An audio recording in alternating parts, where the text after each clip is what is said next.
Arya Croft thought her biggest problem that night was the hostile takeover threatening her billion-dollar tech empire. Walking through downtown Portland's financial district after a grueling board meeting, the 34-year-old CEO was completely focused on her phone when three masked men cornered her in a shadowy alley behind the Meridian Tower. Her designer heels, diamond watch, and luxury handbag made her the perfect target. What happened next would change everything. Aidan Shaw, a 29-year-old single father working double shifts as a hospital custodian, was taking his usual shortcut home when he heard her scream. He had no idea he was about to save the woman who'd unknowingly destroyed his career 3 years earlier.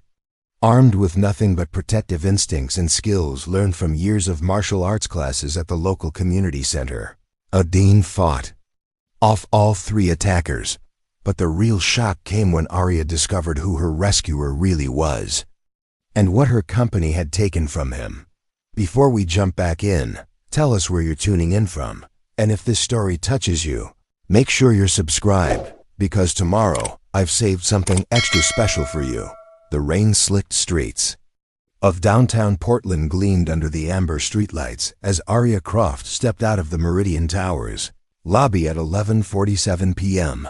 Her Louboutin heels clicked against the wet pavement with each determined step, the sound echoing off the towering glass buildings that housed the city's financial elite. At 34, she commanded respect in boardrooms across the Pacific Northwest as the CEO of Quantum Dynamics, a tech company she'd built from a small startup into a billion-dollar empire specializing in artificial intelligence solutions. Tonight had been particularly brutal. The emergency board meeting had stretched on for hours as they discussed the hostile takeover bid from their biggest competitor, Titan Corp. Arya's fingers flew across her phone screen, responding to urgent emails from her legal team while simultaneously coordinating with her PR department to manage the media fallout. The stress was evident in the tight line of her shoulders and the way she unconsciously gripped her black Hermes handbag closer to her body. She'd dismissed her driver hours ago, thinking a walk through the familiar financial district would help clear her head. It was a decision she would soon regret. Lost in the digital crisis consuming her attention, Arya took what she thought was a shortcut toward the parking garage where her Tesla waited. Instead, she found herself turning down a narrow alley between two office buildings, the kind of forgotten urban space where delivery trucks unloaded during the day but became eerily deserted after dark. The first sign of danger came as footsteps that had been echoing her own suddenly multiplied. 3 shadows detached themselves from the recessed doorway of a defunct restaurant, their movements coordinated and predatory. The leader, a wiry man in a dark hoodie, stepped directly into her path while his companions flanked her from both sides, effectively cutting off any escape route. Well, the leader drawled, his voice carrying the confidence of someone who'd done this many times before. Look what we have here, a little lost lamb in designer clothing.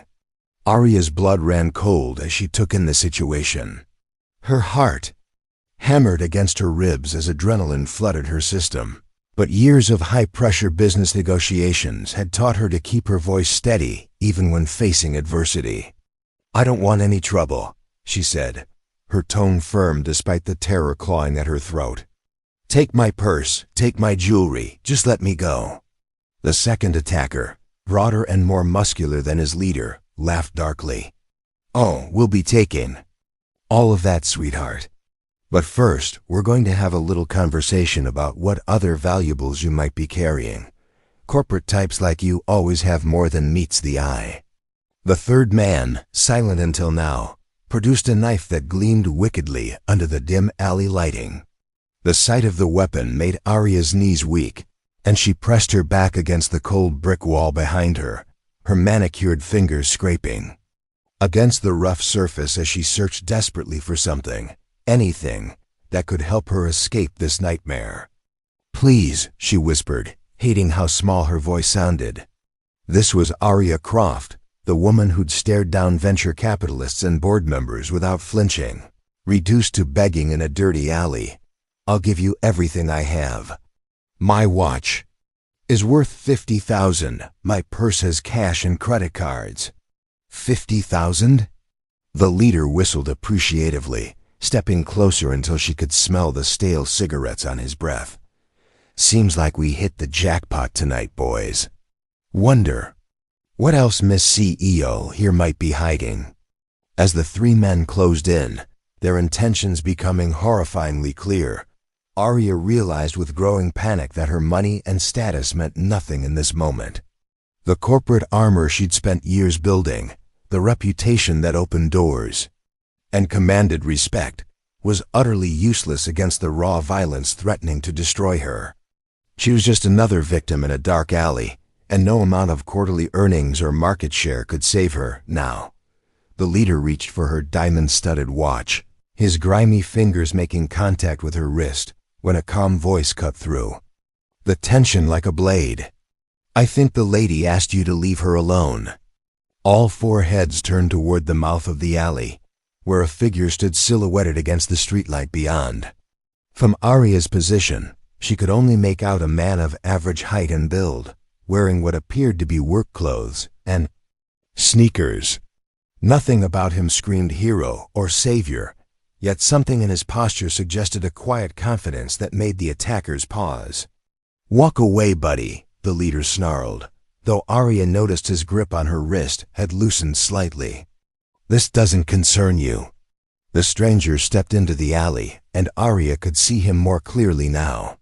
He appeared to be in his late 20s, with kind eyes and an unremarkable face that would blend into any crowd. His hospital scrubs suggested he worked in healthcare, and there was something gentle about his demeanor that seemed completely at odds with the dangerous situation unfolding. Actually, he said, his voice remaining unnaturally calm, I think it does concern me. See, I have a young daughter at home, and I'd want someone to help her if she was ever in trouble like this. The knife-wielding attacker stepped forward aggressively. Listen, hospital boy, unless you want to end up in your own emergency room, I suggest you turn around and forget you saw anything. What happened next would replay in Arya's memory for months to come, each detail crystal clear despite the chaos of the moment. The seemingly ordinary man moved with a fluid grace that spoke of years of training, his body shifting from gentle healthcare worker to something far more dangerous in the space of a heartbeat. The transformation was so complete and so sudden that for a moment, Arya wondered if she was witnessing the same person who had spoken so gently about his daughter.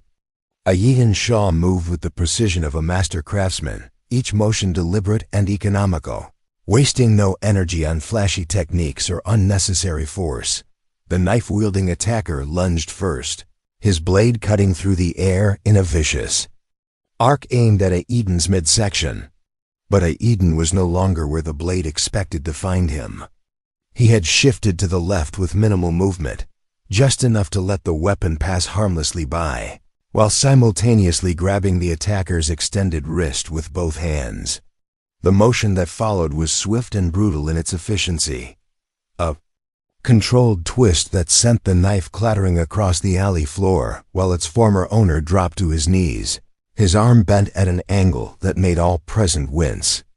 Stay down, Aiden advised quietly, his voice still carrying that same gentle tone he'd used when mentioning his daughter. Your shoulder's dislocated, not broken. You'll heal if you don't do anything stupid. The leader and his remaining companion exchanged glances, clearly reassessing their situation. The man they'd dismissed as a harmless healthcare worker had just dismantled their armed partner in less than 3 seconds, and neither of them had even seen exactly how he'd done it. 2 against 1, the leader muttered, trying to convince himself as much as his companion. We can take him. They rushed Idan simultaneously from opposite sides, clearly hoping to overwhelm him with numbers and aggression. It was a sound strategy that might have worked against an ordinary person, but Aiden Shaw was proving to be anything but ordinary. He dropped low as they converged on him, sweeping the legs of the muscular attacker while simultaneously driving an elbow into the leader's solar plexus. The larger man hit the ground hard, the back of his head connecting with the pavement with a sickening thud that left him motionless but breathing.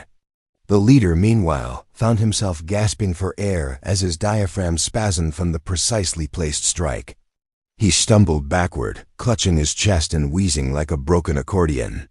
"I really don't want to hurt anyone else," Aidin said, straightening up and brushing dust from his scrubs with the same casual air someone might use after completing a routine task. "The police are already on their way. I called them when I first saw what was happening.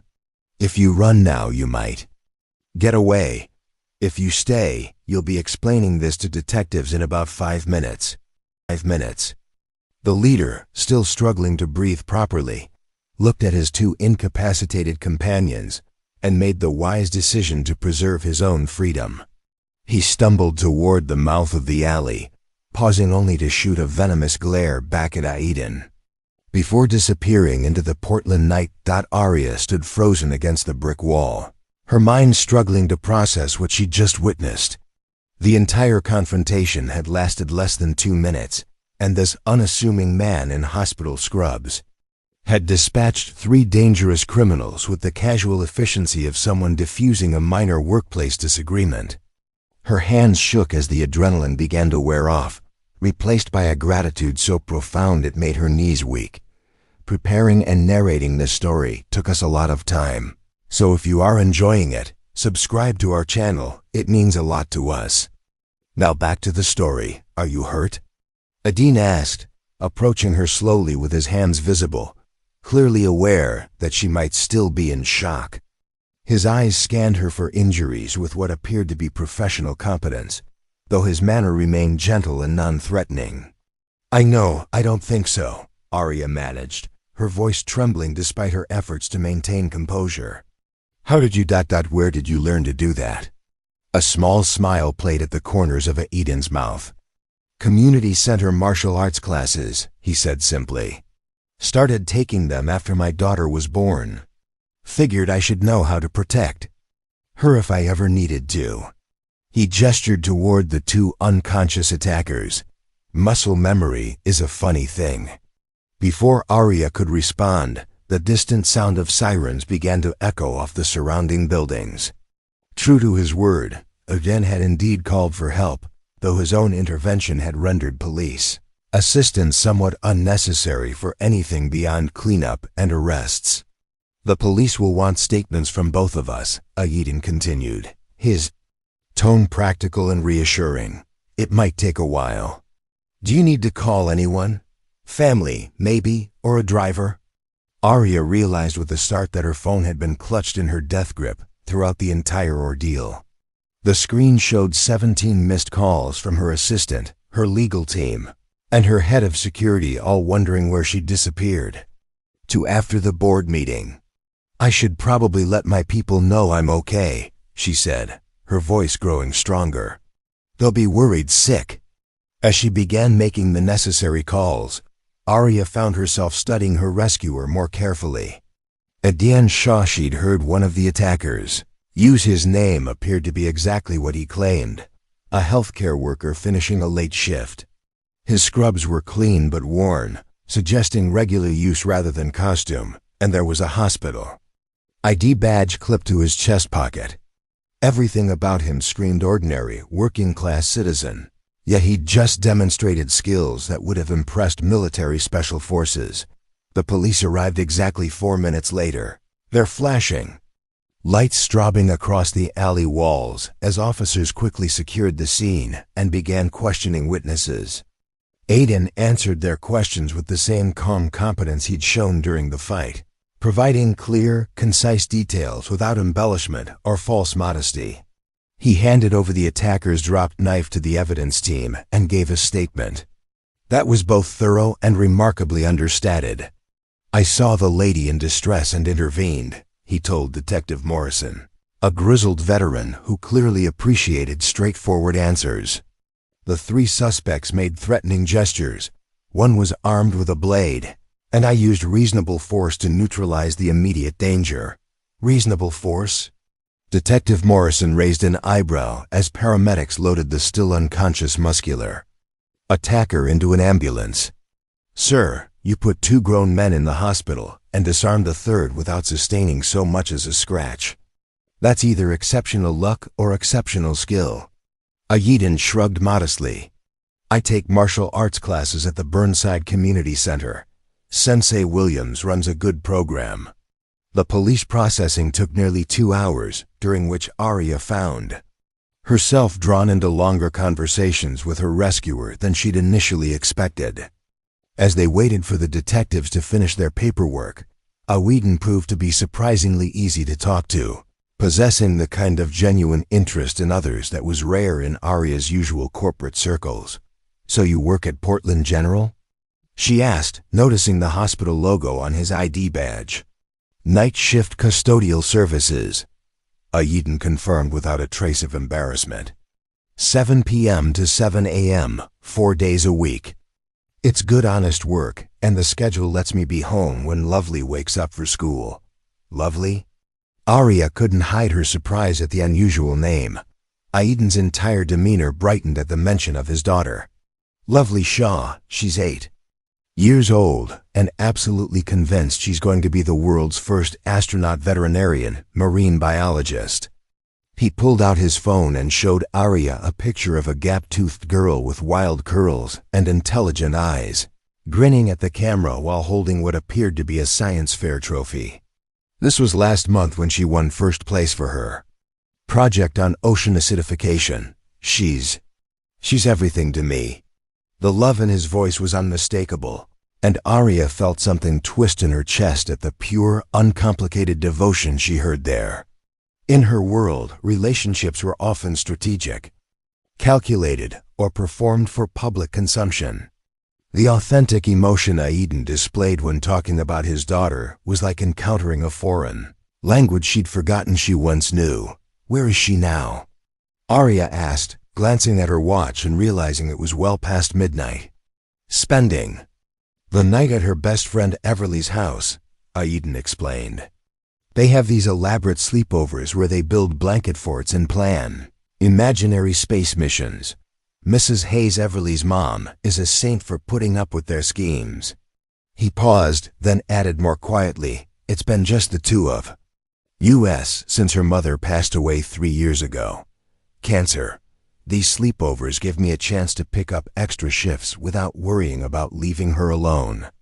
The simple statement hit Arya like a physical blow. Here was a man who'd risked his own safety to help a complete stranger, who worked night shifts as a custodian to support his daughter, who'd lost his wife to cancer and was raising a brilliant little girl on his own. The contrast between his quiet dignity and the petty corporate dramas that consumed her daily life was stark and unsettling. I'm so sorry for your loss, she said, meaning it more than she'd meant most condolences in her life. That must have been incredibly difficult. It was, Ayeden acknowledged simply. But Lovely needed me to keep moving forward, so that's what we did. Some days are harder than others, but we take care of each other. Detective Morrison approached them as Ayeden finished speaking, his notebook finally closed and his expression satisfied. We've got everything we need for now, he announced. Mr. Shaw, the DA's office will probably want to speak with you sometime next week, but you're free to go. And ma'am, he turned to Arya, your assistant has been calling the station every 10 minutes. You might want to touch base with your people. As they prepared to leave the alley, Arya realized she had no idea how to adequately thank someone who'd literally saved her life. In her business world, favors were currency, and debts were carefully tracked and repaid.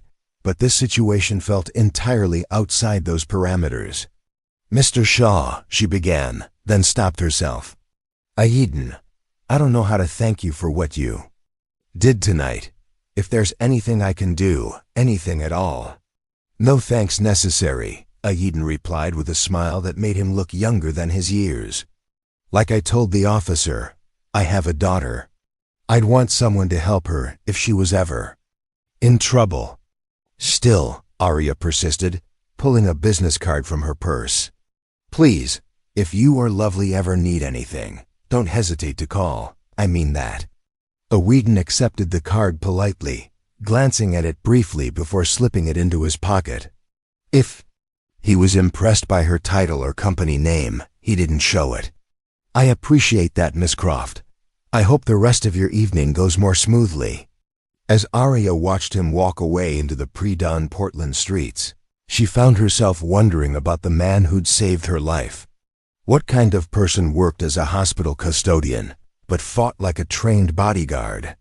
How did someone maintain such grace and kindness while dealing with personal tragedy and financial struggles? And why did she feel like she just encountered something rare and valuable that she didn't fully understand? Her driver arrived 20 minutes later, full of apologies and concern, but Arya barely heard his worried questions. She spent the ride back to her penthouse apartment, staring out at the city lights and thinking about gap-toothed smiles, blanket fort sleepovers, and the quiet strength of a man who'd risked everything for a stranger, simply because it was the right thing to do. That night, Arya Croft, CEO of a billion-dollar company, master of complex negotiations, and commander of hundreds of employees, fell asleep thinking about the gentle way Aiden Shaw had spoken about his daughter, and wondering when she'd last felt that kind of uncomplicated love for anything or anyone in her own carefully constructed life. 3 days passed before curiosity finally overcame Arya's usual professional discretion.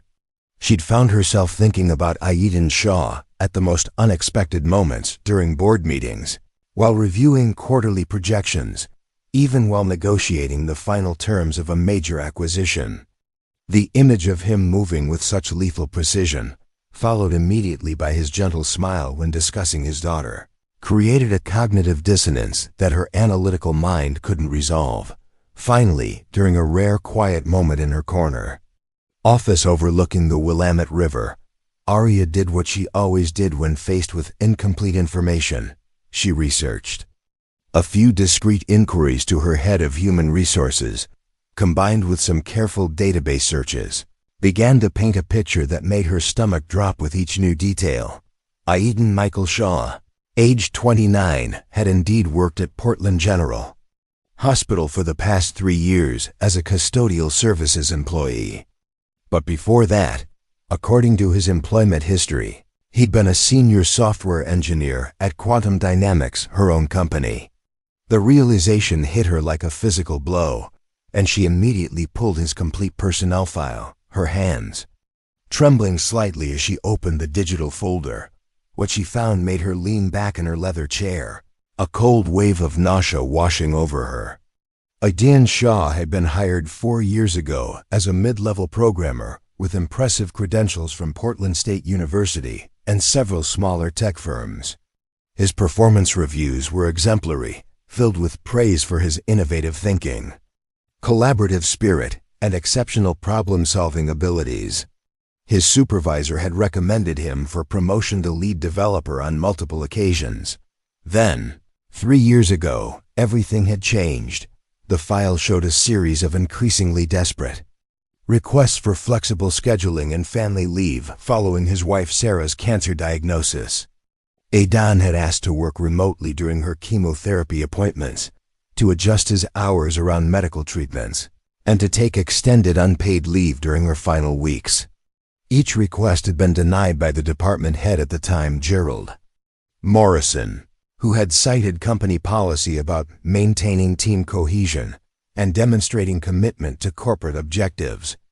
The final entry in Aiden's file was a termination notice, dated just 6 weeks after his wife's death. The reason given was excessive absenteeism and failure to meet performance standards during a critical project phase. Reading between the lines, Arya could see what had really happened. A grieving husband and new single father had been fired for missing work while caring for his dying wife and traumatized daughter. But the most damning detail was at the bottom of the termination. Paperwork. The decision had been approved and signed by the CEO, at the time Arya herself. She remembered the period vaguely, a chaotic stretch when Quantum Dynamics had been racing to complete a major software launch ahead of a competitor. She'd been working 18-hour days, sleeping in her office, and signing dozens of personnel actions without really reading them. Gerald Morrison had assured her that they were streamlining the workforce to focus on dedicated team members, and she'd trusted his judgment without investigating the individual cases. Now, staring at Aiden Shaw's termination paperwork with her own signature at the bottom, Arya felt physically ill. She destroyed the career of a brilliant engineer during the worst period of his life, forcing him into custodial work to support his daughter. The man who'd risked his life to save her had been ruined by her own careless disregard for the human. Cost of corporate efficiency. Her hands shaking, Arya continued reading. After leaving Quantum Dynamics, Aiden had applied to several other tech companies, but the termination for performance issues had made him essentially unemployable in his field. He'd taken the custodial job at Portland General because it was the only position he could find that offered health insurance for himself and Lovely, and because the night shift allowed him to be home when his daughter needed him most. The file also contained letters, dozens of them, that Aiden had written to various departments over the past 2 years, politely requesting reconsideration of his termination. He'd never asked for compensation or threatened legal action, merely wanted the opportunity to explain the circumstances and perhaps clear his record. Each letter had been filed away without response, lost in the bureaucratic machinery of a company that had moved on from what it considered a minor personnel decision. Arya's assistant knocked on her door, interrupting her horrified reading. "Ms. Croft, you have the Titan Corp strategy meeting in 10 minutes. Cancel it," Arya said without looking up from the screen. "Cancel everything for the rest of the day." She spent the next several hours making discreet inquiries within her own company, trying to understand how such an injustice had occurred under her leadership. What she discovered was a pattern of callous decision-making by Gerald Morrison, who had systematically eliminated employees he deemed liability risks. Anyone dealing with family crises, health issues, or other personal challenges that might impact their dedication to the company. Morrison had been quietly forced out 18 months later for unrelated ethical violations, but the damage he'd done to people like Aiden Shaw had never been addressed. Dozens of employees had been terminated for reasons that would likely have been considered discriminatory if anyone had bothered to investigate. The weight of responsibility settled on Arya's shoulders like a lead blanket. She was the CEO. Everything that happened at Quantum Dynamics ultimately reflected her leadership, her values, her decisions. The fact that she'd been too busy to read termination paperwork didn't absolve her of responsibility. It made her complicity even worse. As the Portland sun set outside her office windows, Arya made a decision that would have surprised her board of directors and shocked her competitors. She was going to make this right, whatever it took. Aiden Shaw had saved her life, but more importantly, he'd been wronged by her company and deserved justice. The question was whether he would ever trust her enough to accept it. The next morning, Arya arrived at Portland General Hospital at 6:45 a.m., 15 minutes before Aiden's shift was scheduled to end. She'd spent most of the night awake, rehearsing various approaches and trying to anticipate his reaction to her revelations. No scenario she'd imagined felt adequate for the magnitude of what she needed to say.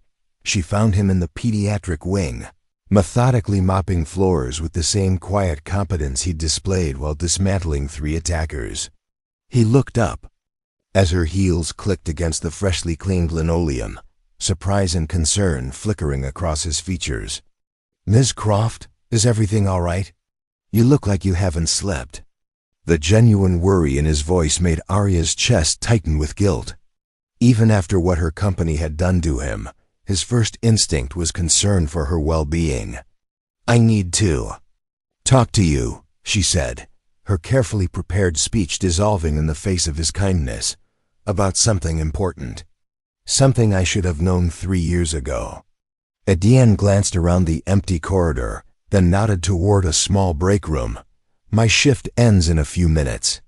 We can talk in there." The break room was a modest space with vending machines, a microwave, and a handful of plastic chairs that had seen better decades.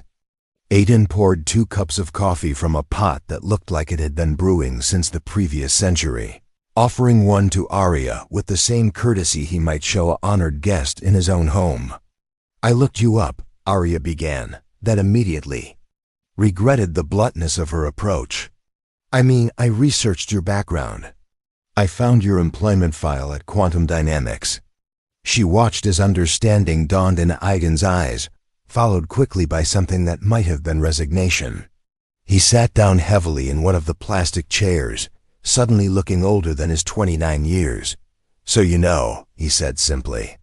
"I know that my company fired you 6 weeks after your wife died.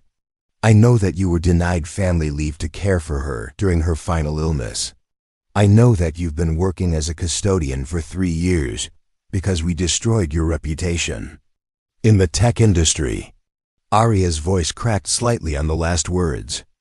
"And I know that I signed the termination paperwork without bothering to read it or understand what was really happening." Aiden stared into his coffee cup for a long moment before responding. "Gerald Morrison told me it was a business decision. Said the company needed people who could maintain focus during critical periods, and my situation made me unreliable."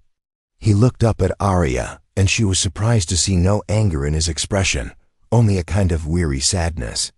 "I tried to explain that Sarah was dying, that Lovely needed me, but he said personal problems couldn't be allowed to impact corporate objectives." "It was wrong," Arya said fiercely. "It was cruel and illegal and completely contrary to everything I thought this company stood for. Gerald Morrison was a monster, and I was too busy and too careless to stop him." "You didn't know," Aiden replied, though there was no absolution in his tone. "CEOs can't micromanage every personnel decision. That's not an excuse. I should have known. It was my responsibility to know." Arya leaned forward in her chair, needing him to understand the depth of her remorse.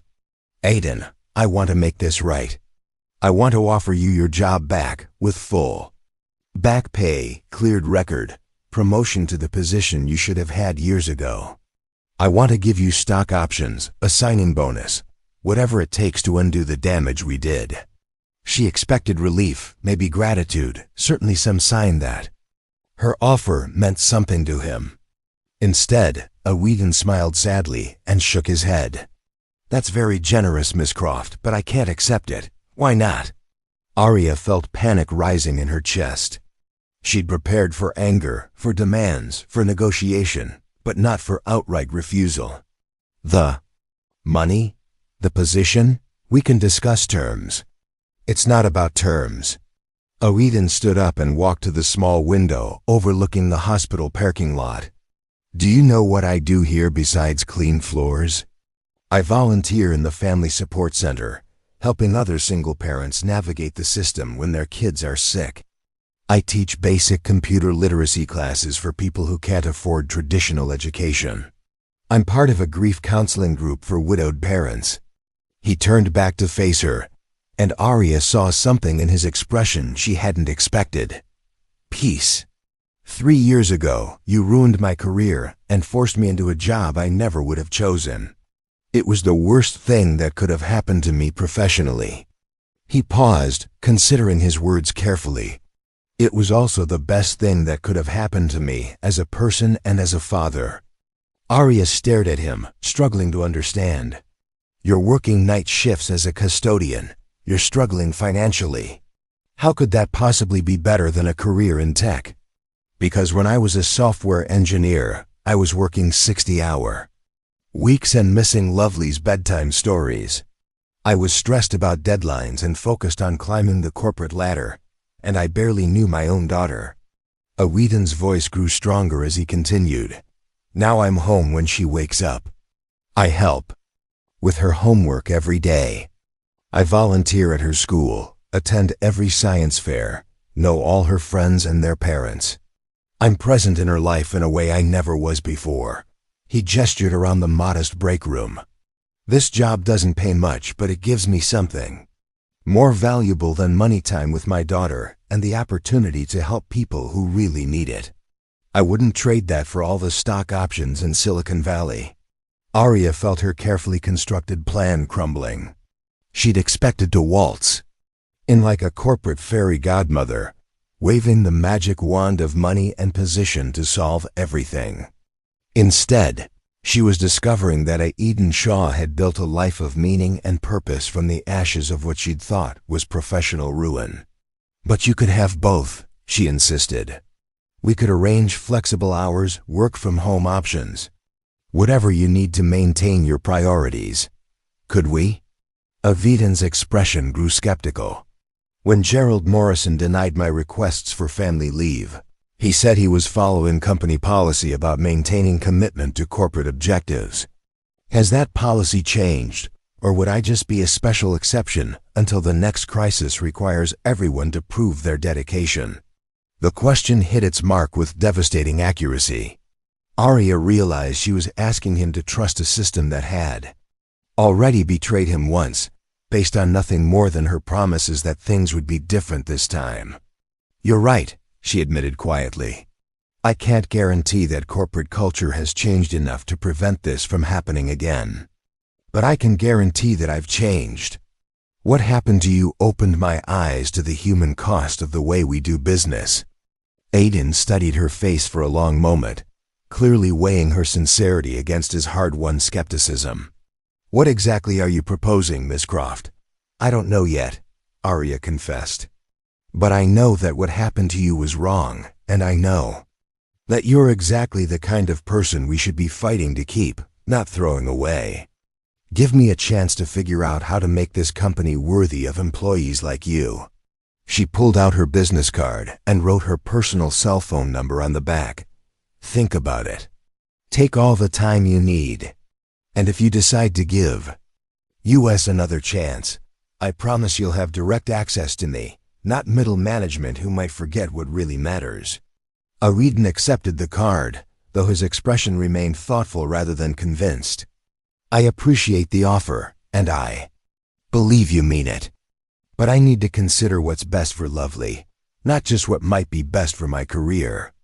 As Arya left the hospital, she realized that making amends for past wrongs was going to be far more complicated than she'd anticipated. Aiden Shaw had found dignity and purpose in circumstances that should have broken him, and she wasn't sure she had the right to ask him to risk that stability for the uncertain promise of corporate redemption. But she was certain of one thing. She was going to find a way to make this right, even if it meant fundamentally changing everything about how Quantum Dynamics treated its people. 2 weeks passed before Aiden called the number on Arya's business card. When her phone rang at 7:30 p.m. on a Tuesday evening, she was still in her office, reviewing proposals for the Titan Corp merger defense. But she answered immediately upon seeing the unfamiliar number. Ms. Croft? It's Aiden Shaw. I've been thinking about our conversation. Arya's heart rate quickened, though she kept her voice carefully neutral. I'm glad you called. Have you reached a decision? Not exactly. But I have a proposition of my own. There was a pause, and she could hear the sounds of a hospital in the background, distant conversations, the beep of monitors, the squeak of wheels on linoleum. What if, instead of me coming back to work for Quantum Dynamics, we figured out a way for Quantum Dynamics to do better by people like me? The unexpected counteroffer caught Arya off guard. I'm not sure I follow. Your company isn't the only tech firm that treats employees like disposable resources, Aiden continued. What if we created something that actually helped working parents, people dealing with family crises, employees who need flexibility to handle life's unexpected challenges? Not just at Quantum Dynamics, but industry-wide. Arya leaned back in her chair, intrigued despite her confusion. What exactly are you proposing? A consulting partnership? I help you develop policies and programs that support work-life balance, family emergencies, and employee well-being. You get the benefit of my technical background and my first-hand experience of what happens when companies get it wrong. In return, I maintain my current schedule and priorities while contributing to something meaningful. The idea was so unexpected that Arya found herself speechless for several seconds. She'd been prepared to negotiate salary, benefits, and position. Titles, not to reinvent how her entire industry approached human resources. "You'd be willing to consult for the company that fired you?" she asked finally. "I'd be willing to help prevent other families from going through what Lovely and I experienced," Aiden corrected. "There's a difference." That conversation led to a series of coffee meetings over the following month, during which Aiden and Arya developed what they eventually called the Sustainable Success Initiative. It was an ambitious program designed to prove that companies could maintain high performance while genuinely supporting employees through life's inevitable challenges. The project started small, with Aiden reviewing existing quantum dynamics policies and identifying the gaps that had allowed Gerald Morrison's callous management style to flourish unchecked. His recommendations were both practical and revolutionary. Mandatory family leave policies that couldn't be overridden by department heads, flexible scheduling options that didn't penalize employees for using them, and performance evaluation. Systems that considered long-term contribution rather than short-term availability. The problem isn't that companies can't afford to be humane, Aiden explained during one of their weekly strategy sessions in Arya's office. It's that they've never calculated the true cost of inhumane policies. When you fire a skilled employee, like me, you lose years of institutional knowledge, training investment, and team cohesion. Then you spend months recruiting and training a replacement who may or may not work out. He pulled out a laptop, a refurbished model that had seen better days but ran efficiently, and showed her a spreadsheet he'd created during his spare time. "I analyzed public data from 50 tech companies over the past 5 years. The ones with the most generous family support policies also had the lowest turnover rates, highest employee satisfaction scores, and strongest long-term growth."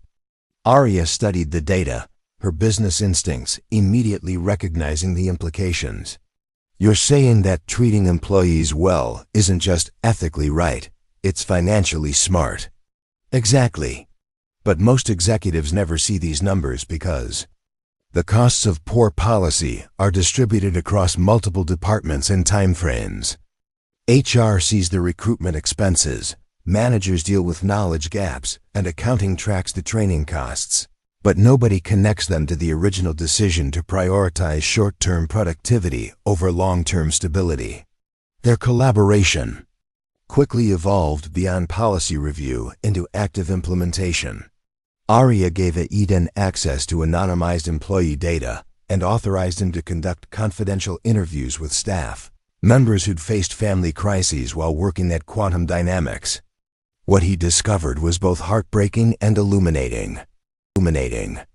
Sarah Martinez from the marketing department had nearly quit when her father was diagnosed with Alzheimer's, but stayed only because a sympathetic supervisor had quietly arranged for her to work remotely 3 days a week. David Kim from software development had been passed over for promotion twice because he'd taken paternity leave after each of his children's births. Jennifer Foster from the legal team had been penalized on her performance review for missing work during her son's leukemia treatments, despite working from the hospital during her boy's chemotherapy sessions. "These are brilliant, dedicated people," Aiden told Arya after completing his interviews. "But they're all one family crisis away from being treated like I was. The policies exist on paper, but the corporate culture still punishes anyone who actually uses them." Together, they developed a pilot program that would test new approaches within selected departments. Aiden insisted on being involved in every aspect of the implementation, despite his non-traditional schedule. He attended video conferences from the hospital break room during his lunch hours, reviewed documents between cleaning shifts, and even gave presentations to department heads at 7 a.m., meetings that coincided with the end of his workday. The initial resistance from middle management was predictable and fierce. Department heads complained about the complexity of accommodating individual employee needs. QESTIONED, the business justification for increased flexibility, and worried that generous policies would be abused by workers looking to slack off. This is exactly the thinking that needs to change, Aydin told a particularly skeptical group of directors during one heated meeting. You're assuming that employees will take advantage of support systems, when the reality is that most people want to do good work. They just need the freedom to handle life's emergencies without sacrificing their careers. To Arya's surprise, Aydin's authenticity and obvious expertise gradually won over even the most resistant managers. His combination of technical knowledge and real-world experience with corporate callousness gave him credibility that no consultant from a prestigious firm could have matched. Within 6 months, the pilot department showed measurable improvements in employee retention, job satisfaction, and productivity. More importantly, they began attracting talented candidates who'd specifically sought out Quantum Dynamics. Because of its reputation for supporting working families, the success led to company-wide implementation of the Sustainable Success Initiative, with Aydin serving as the program's architect and primary advocate. He negotiated a formal consulting contract that allowed him to maintain his hospital job while working 20 hours a week for Quantum Dynamics at a rate that dramatically improved his financial situation without compromising his availability for Lovely. You've created something remarkable here, Arya told him one evening as they reviewed quarterly metrics showing across the board improvements in employee satisfaction and retention. They were working in her office after hours, Lovely doing homework at the conference table while her father analyzed data on his laptop. We've created something remarkable, Aydin corrected, then glanced over at his daughter, who was constructing an elaborate volcano model for her earth science class. Though I think our most important project is still figuring out whether baking soda and vinegar can accurately simulate pyroclastic flow. Lovely looked up from her volcano with the serious expression of an 8-year-old scientist. Dad, Ms. Arya knows about business stuff. Maybe she knows about geological processes too. The easy inclusion of Arya in their family dynamic had developed naturally over months of collaboration.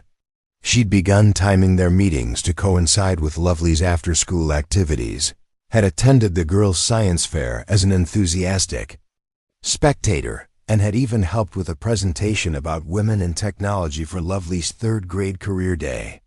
Actually, Arya said, moving to examine the volcano model, I think the key to realistic pyroclastic flow is controlling the viscosity of your eruption mixture. Have you considered adding cornstarch to thicken it? The conversation that followed, involving detailed discussions of volcanic geology mixed with practical advice about science fair presentations, felt more natural and satisfying to Arya than most of her corporate negotiations. Watching Aydin help his daughter refine her hypotheses while simultaneously reviewing employee satisfaction surveys, she realized she was witnessing something she'd never experienced: the integration of meaningful work with authentic family life. Their professional partnership had evolved into something deeper, not romantic, but genuinely intimate in the way that shared purpose and mutual respect create lasting bonds. Arya found herself looking forward to their meetings not just for the business insights, but for the glimpses into a way of living that prioritized relationship and service over status and accumulation. The Sustainable Success Initiative was generating industry attention, with other tech companies requesting presentations about Quantum Dynamics' innovative approach to employee support. Aydin had been invited to speak at 3 conferences, written articles for 2 professional journals, and been profiled in a feature story about corporate responsibility in the Pacific Northwest Business Review. You've become something of a celebrity, Arya observed, showing him the latest article featuring his photograph and quotes about the importance of workplace humanity. Weird, isn't it? Aydin replied with his characteristic modesty. 3 years ago, I was unemployable, and now people want to hear my opinions about corporate culture. 3 years ago, you were already the person you are now, Arya corrected. The only thing that's changed is that people are finally paying attention. The call came at 2:30 a.m. on a Thursday in late October, jarring Arya from the deep sleep she'd finally learned to achieve since reducing her caffeine intake and implementing some of Eden's suggestions about work-life balance. Her phone showed Eden's number, and she answered immediately, knowing he would never call at that hour unless something was seriously wrong. "Arya, I'm sorry to wake you, but I need help." His voice was tight with controlled panic, and she could hear the sounds of a busy emergency room in the background. "Lovely's in the hospital. She collapsed at school during recess, and they can't figure out what's wrong." Arya was already reaching for clothes before he finished speaking. "Which hospital?" "I'll be there in 20 minutes. Portland General. Pediatric emergency. But you don't need to come, His voice cracked slightly. "I need someone to know where I am. In case something happens. Again, listen to me. I'm already getting dressed. Don't argue with me about this." She made the drive to the hospital in 15 minutes, her high-performance car weaving through the early morning traffic with practiced efficiency. She found Eden in the pediatric waiting area, still wearing his hospital custodial uniform from his shift, his hands clasped tightly in his lap as he stared at the floor. "Any news?" she asked, settling into the uncomfortable plastic chair beside him. "They're running tests. Blood work, CT scan, trying to rule out." He swallowed hard, unable to finish the sentence. "She was fine yesterday. Excited about the Halloween party at school, working on her costume, talking about her volcano project. Then the school nurse called and said she'd fainted during kickball and couldn't wake up properly." Arya had never seen Eden truly vulnerable before. Even during the alley attack, he'd maintained an air of controlled competence. Now faced with his daughter's unexplained medical crisis, he looked like what he was, a terrified single father, confronting his worst nightmare. "Has she been sick recently? Any symptoms you might have missed?" Arya asked, her business-trained mind automatically seeking information and solutions. "That's just it. She's been perfectly healthy. A little tired maybe, but she's been staying up late working on school projects. I thought it was just excitement about Halloween and all her activities." He looked up at Arya with haunted eyes. "What if I missed something important? What if I was so focused on work and trying to balance everything that I didn't notice she was really sick?" "Stop." Arya's voice was firm but gentle. "You're the most attentive father I've ever seen. If there were symptoms to notice, you would have caught them. Sometimes medical emergencies just happen, and it's nobody's fault." Before Eden could respond, a doctor in green scrubs approached them, her expression professionally neutral in the way that medical professionals learn to maintain regardless of the news they're delivering. "Mr. Shaw? I'm Dr. Patterson. I've been overseeing Lovely's case." Eden stood up so quickly he nearly knocked over his chair. "Is she okay? What's wrong with her?" "The good news is that we've ruled out the most serious possibilities. No brain tumor, no meningitis, no major organ dysfunction. However, her blood work shows some concerning irregularities that we need to investigate further."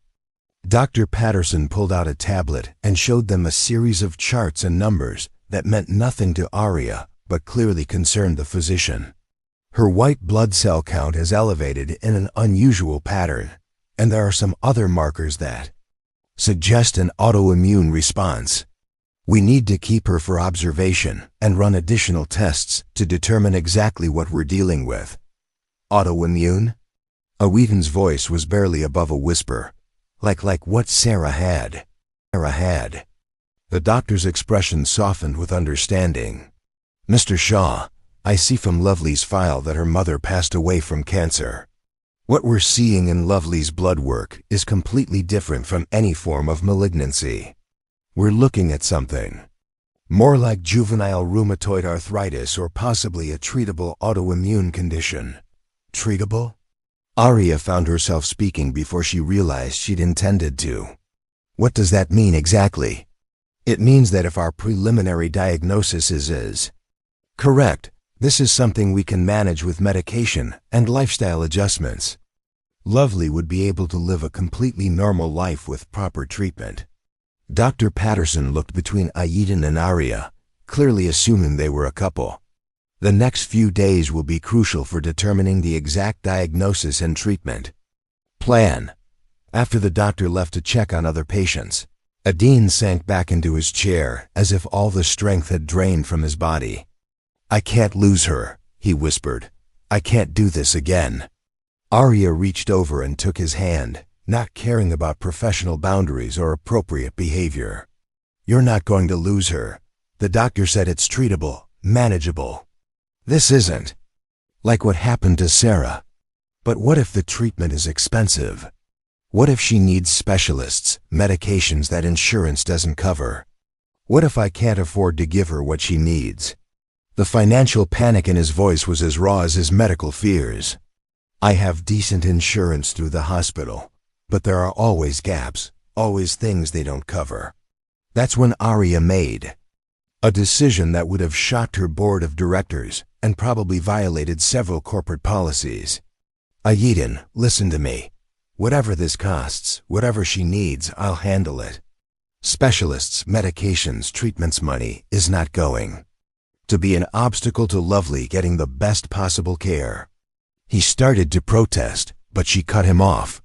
"You saved my life in that alley.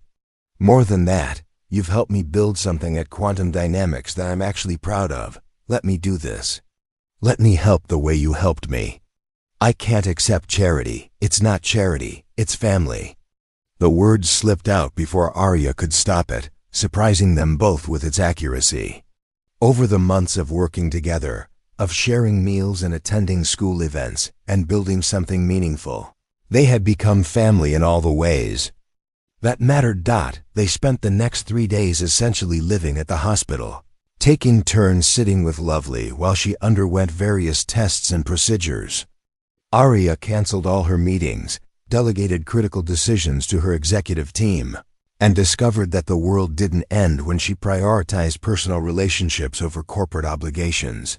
She watched Aiden read Harry Potter aloud to his daughter during the long hours between medical procedures, his voice steady and comforting even when Arya could see the fear in his eyes. She witnessed Lovely's incredible resilience as she charmed nurses, asked detailed questions about her medical tests, and declared that having an autoimmune condition would make her like a superhero with a secret origin story. "Will this make me different from other kids?" Lovely asked Dr. Patterson during one of her check-ins. "It will make you someone who understands that bodies are complicated, and that taking care of yourself is important," the doctor replied. "Some of the most interesting adults I know are people who learned early that they needed to pay attention to their health." "Cool," Lovely said with the matter-of-fact acceptance that 8-year-olds sometimes display toward life-changing news. "Can I still be an astronaut, veterinarian, marine biologist?" "Absolutely. You'll just need to take some medicine and see me regularly to make sure everything stays balanced." On Friday evening, as they prepared to take Lovely home with a treatment plan and a collection of new medications, Aiden finally allowed himself to believe that his daughter would be okay. The final diagnosis was juvenile idiopathic arthritis, a manageable condition that would require ongoing medical attention, but wouldn't prevent Lovely from living a full, active life. "Thank you," he told Arya as they waited for the discharge. "Paperwork. Not just for the medical bills, but for being here, for staying.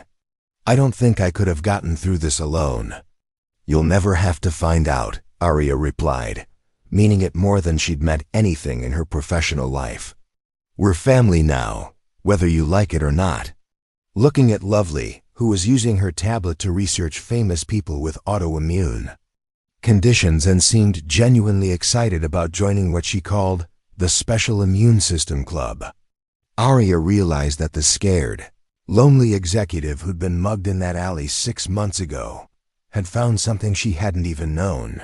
She was missing a purpose beyond profit and people who mattered more than market share. The first sign of trouble came on a Monday morning in early December, when Arya arrived at her office to find an emergency meeting request from the board of directors scheduled for that afternoon. The subject line was ominously vague: discussion of recent corporate decisions and strategic direction. Arya's assistant, Patricia, looked unusually tense as she delivered the morning briefing. The meeting was called by Harrison Webb himself, she said, referring to Quantum Dynamics' chairman of the board.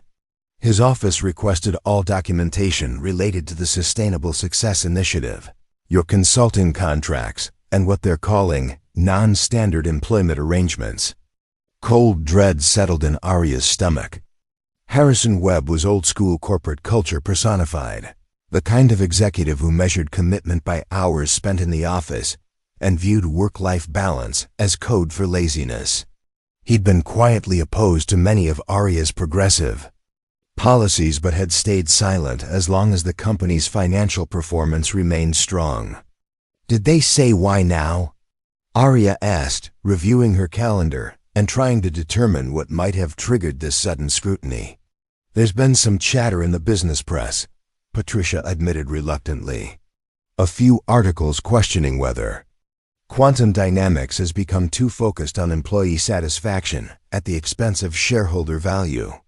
Someone's been feeding information to reporters about the consulting fees we're paying Aiden Shaw and the cost of implementing family-friendly policies.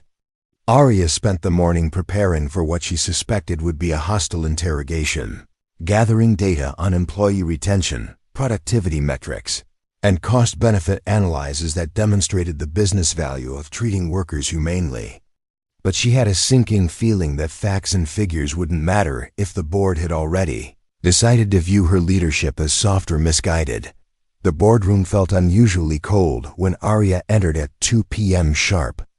8 of the company's 9 directors were present, their expressions ranging from concerned to openly disapproving. Harrison Webb, a silver-haired man in his 60s who still wore 3-piece suits and gold pocket watches, sat at the head of the table with the air of someone preparing to deliver an unpleasant verdict. Arya, thank you for joining us, Webb began with false courtesy. We've called this meeting to discuss some concerns that have been brought to our attention regarding recent changes in company culture and resource allocation. I'm happy to address any questions about our initiatives, Arya replied, maintaining her professional composure despite the obvious hostility in the room. The Sustainable Success Initiative has exceeded all our projected outcomes for employee satisfaction and retention. Yes, we've seen the internal metrics, interrupted Janet Morrison, the board's newest member and Gerald Morrison's sister.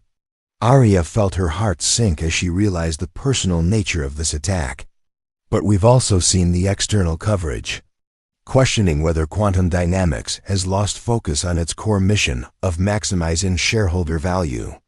Webb pulled out a folder thick with printed articles and financial statements. Over the past 6 months, you've implemented costly new policies, hired consultants with questionable credentials, and diverted company resources toward what some are calling social engineering rather than business development. Our employee turnover is down 30%. Our productivity metrics are up across all departments, and we're attracting top talent specifically because of our reputation for workplace humanity, Arya countered, but she could see that the numbers didn't matter to this audience.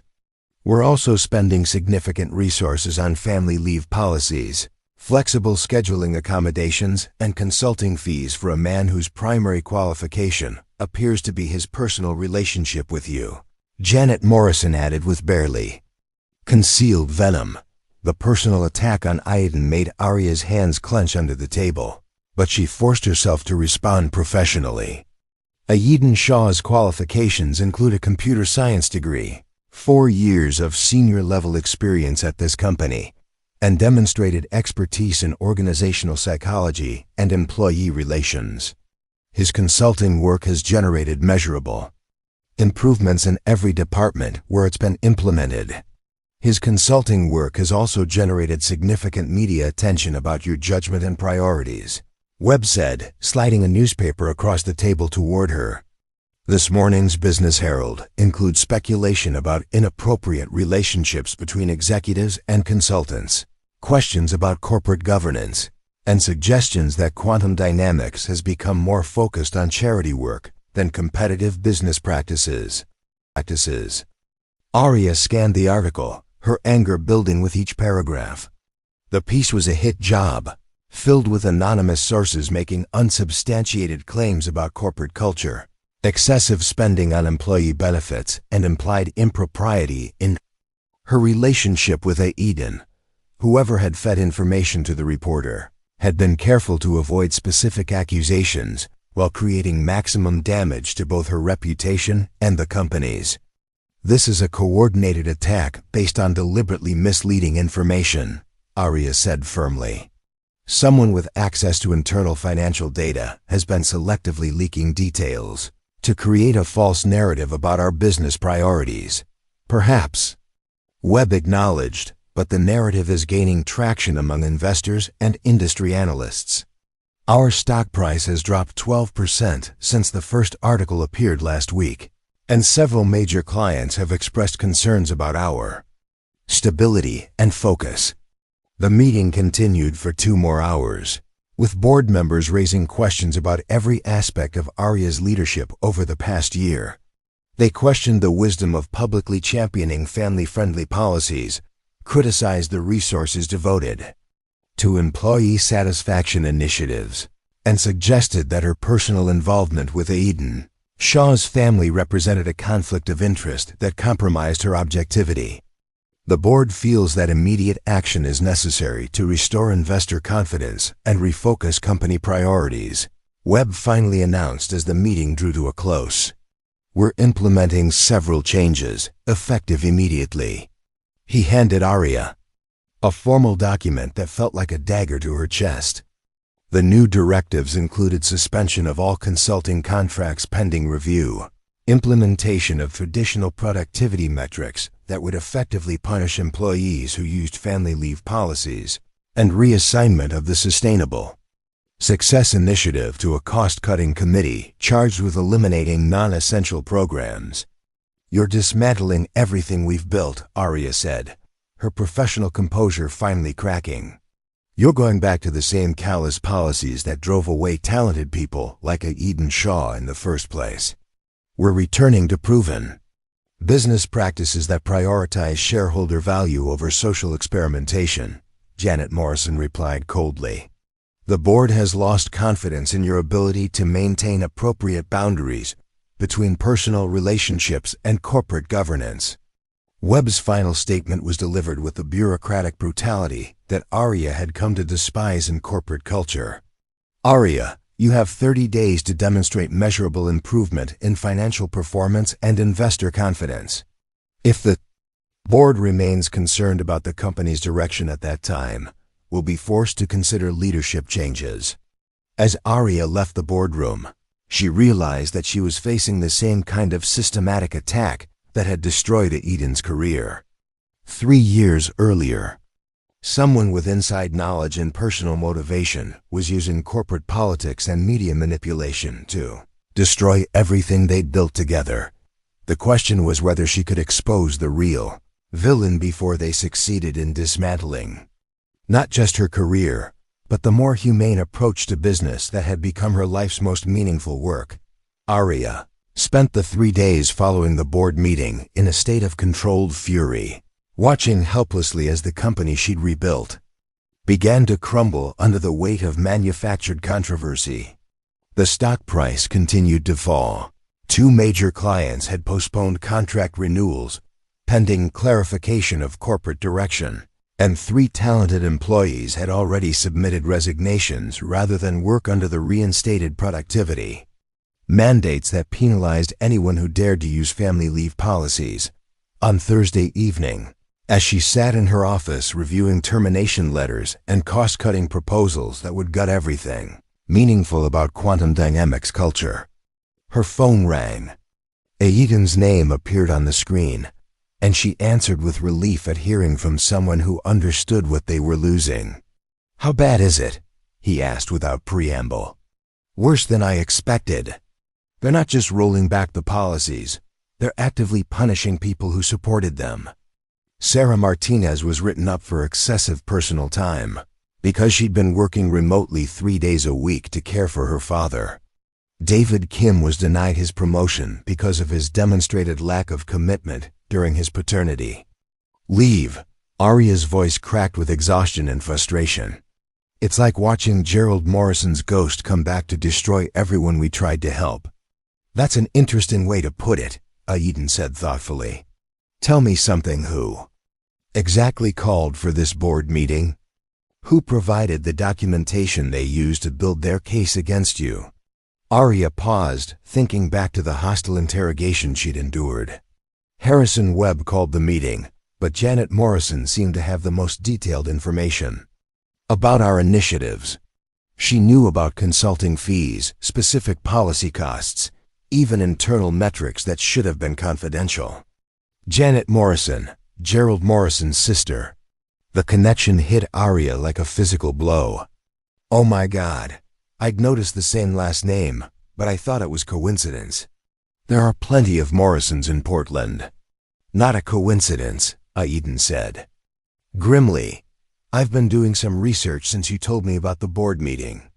Janet Morrison was appointed to the Quantum Dynamics Board 18 months ago, 6 months after Gerald was forced out for ethical violations.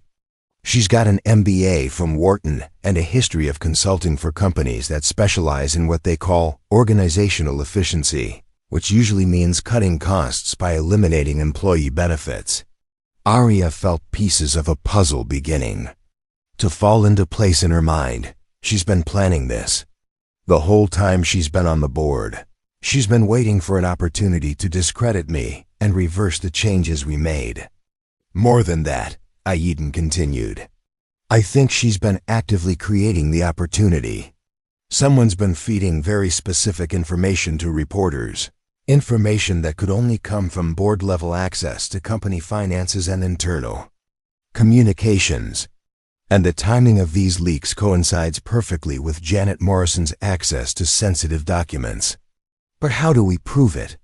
Even if we're right, corporate espionage and media manipulation aren't exactly crimes unless we can demonstrate actual fraud or breach of fiduciary duty." "Leave that to me," Aiden said with a tone that reminded Aria of the man who dismantled 3 attackers in a dark alley. "I may be a hospital custodian now, but I still remember a few things about digital security and investigation techniques. Give me 48 hours. What Aiden didn't tell Aria was that he'd already been investigating for the past 3 days, using skills he'd developed during his software engineering career and connections he'd maintained in the tech security community. The moment he'd heard about the coordinated media attack, his instincts had told him that this was too sophisticated and too well-timed to be organic criticism. Working during his breaks at the hospital and after Lovely went to sleep, Aiden had begun tracing the digital breadcrumbs left by whoever was leaking information to reporters. It was meticulous work, requiring him to analyze patterns in news coverage, cross-reference publication timing with board meeting schedules, and identify the specific sources that reporters were citing in their articles about quantum dynamics. Breakthrough came when he realized that 3 different business journalists had published articles using almost identical language to describe the company's misguided focus on social engineering and excessive spending on employee satisfaction initiatives. The phrases were too specific and too unusual to be coincidental. Someone was providing reporters with ready-made talking points along with the leaked financial data, using techniques he'd learned during his engineering career. Aiden created a comprehensive timeline that showed the pattern of leaks, their correlation with Janet Morrison's access to specific documents, and the financial benefit that would accrue to anyone with advanced knowledge of the stock price manipulation that would result from negative coverage. But Aiden's most damning discovery came when he used his hospital access to Portland General's legal database, a resource available to all employees for personal legal research, to investigate Janet Morrison's business history. What he found there made him understand that this attack on Aria and Quantum Dynamics was part of a much larger pattern of corporate sabotage. Janet Morrison wasn't just Gerald Morrison's sister seeking revenge for her brother's termination. She was a professional corporate raider who specialized in infiltrating company boards, creating artificial crises that damaged stock prices, and then facilitating hostile takeovers by clients who bought distressed companies at below market values. Her consulting firm, Efficiency Solutions Partners, had been involved in similar scenarios at 4 other companies over the past 5 years, always following the same pattern: gain board access, identify progressive policies that could be portrayed as wasteful spending, orchestrate media campaigns to damage company reputation, and create conditions favorable for acquisition by her firm's clients. The most shocking revelation came when Aiden traced the ownership structure of Efficiency Solutions Partners and discovered that its primary investor was Titan Corp, the same company that had been attempting a hostile takeover of Quantum Dynamics. For the past year, Janet Morrison had been placed on the Quantum Dynamics board specifically to create the internal chaos that would make the company vulnerable to acquisition. Armed with this information, Whedon spent Friday night preparing a presentation that would expose the entire conspiracy. But he knew that simply presenting evidence to Aria wouldn't be enough. They needed to reveal the truth in a way that would be undeniable and public, protecting both Quantum Dynamics and its employees from future manipulation. Saturday morning, Aiden made a phone call that surprised everyone involved, including himself. He contacted Harrison Webb directly, using the personal number listed in the company directory, and requested an emergency meeting to discuss critical information relevant to recent board decisions. "Mr. Shaw, I'm not sure this is appropriate," Webb said when he answered the call. "The board has made its position clear regarding your consulting arrangement with the company. Mr. Webb, with respect, I think you're going to want to hear what I have to say before the board meeting on Monday. What I've discovered affects not just my consulting contract, but the integrity of the entire board and the future of the company." Something in Aiden's tone must have convinced the board chairman, because he agreed to meet at his home in West Hills that afternoon, with the understanding that the conversation would be strictly off the record unless Aiden could provide compelling evidence of wrongdoing. Harrison Webb's house was exactly what Aria would have expected from a traditional corporate executive: imposing, tastefully decorated, and designed to intimidate visitors with displays of wealth and status. But when Webb answered the door, he looked older and more tired than Aiden remembered from company events, as if the stress of recent board decisions had taken a physical toll. "Thank you for agreeing to see me," Aiden began as they settled in Webb's wood-paneled study. "I know this is unusual, but I believe the board has been making decisions based on deliberately false information." "That's a serious accusation, Mr. Shaw. I hope you have evidence to support it." Aiden opened his laptop and began walking Webb through the timeline he'd constructed, showing the pattern of leaks, the coordination between media coverage and board meetings, and the financial connections between Janet Morrison's consulting firm and Titan Corp. As the presentation continued, Webb's expression shifted from skepticism to concern to outright alarm. "You're suggesting that Janet Morrison has been conducting corporate espionage on behalf of a competitor?" Webb asked when Aiden finished his presentation. "I'm suggesting that Janet Morrison has been systematically manipulating the board to create conditions favorable for a hostile takeover by Titan Corp., the primary investor in her consulting firm," Aiden corrected. "The attack on Aria's leadership and the Sustainable Success Initiative was never about business performance or corporate governance. It was about weakening Quantum Dynamics enough to make it an attractive acquisition target." Webb studied the documents Aiden had provided, his business experience allowing him to quickly grasp the implications of the evidence. "If this is accurate," Then Janet Morrison has violated her fiduciary duty to the company and potentially committed securities fraud by trading on insider information. It gets worse, Aydin continued, pulling up additional financial records. I traced the timing of the media leaks against stock trading patterns and found that someone with advanced knowledge of the negative coverage has been short-selling Quantum Dynamics stock immediately before each article was published. The profits from those trades exceed $2 million over the past 6 months.